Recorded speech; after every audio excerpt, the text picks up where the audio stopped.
So who do you think the hardest person is to forgive? I've talked about forgiveness in the past in some of these blogs, but today I want to address the issue of who the hardest person is to forgive. It's sometimes difficult to forgive people who have significantly hurt you, but very often the most difficult person is yourself, because you know what you have done, and that is the issue.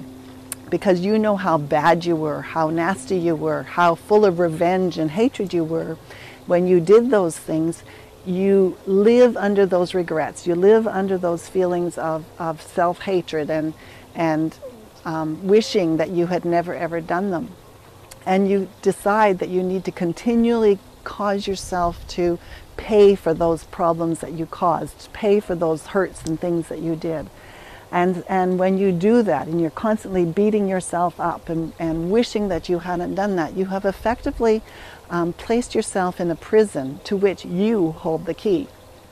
Because you see, when you are in that prison of unforgiveness and bitterness and anger and hatred towards yourself, the only way out is to actually forgive yourself and then step beyond that place. But the other thing about not forgiving yourself is when you do that, you're basically saying to Jesus that what he did for you on the cross was not good enough.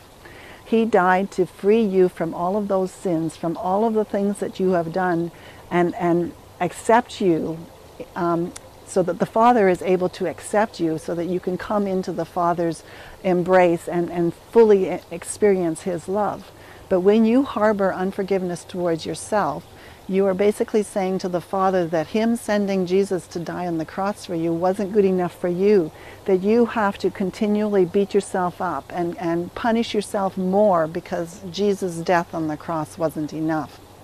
And when you do that, you've taken the Heavenly Father off of his throne and you've climbed on it instead to pass judgment. Not a good place to be. That's not where we deserve to be standing or sitting. We are entitled to sit on the Father's lap within his arms, but we're not there to be the judge. And so how do you get out of this? Well, the first thing you have to do is fully understand the work that Jesus did for you on the cross, so that you can receive his complete forgiveness and acceptance and love, and just allow that to wash over yourself.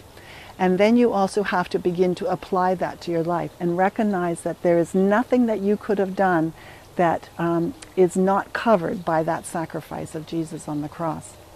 And when you start to do that, then you begin to ask Jesus to help you forgive yourself and to move beyond that place of needing to punish yourself and beat yourself up for the things that you have done. You need to accept that his forgiveness was everything that was required, and just embrace the love that he can fill you with, so that you can walk beyond that place, so that you can unlock that prison door and move out into your transformation journey. So to live a transformed life, you need to learn how to accept the Father's complete forgiveness of you because of what Jesus did on the cross, and apply it to your life so that you can forgive yourself and move beyond into the future and the destiny that he has for you. So we want to hear from you this week. You can write your comments below about how the Father has demonstrated his love towards you and how you've been able to forgive yourself. And if this is your first time here, there's a subscription form over there, and you can fill that out and you can hear from us regularly. Grant will be back next week to talk to you then.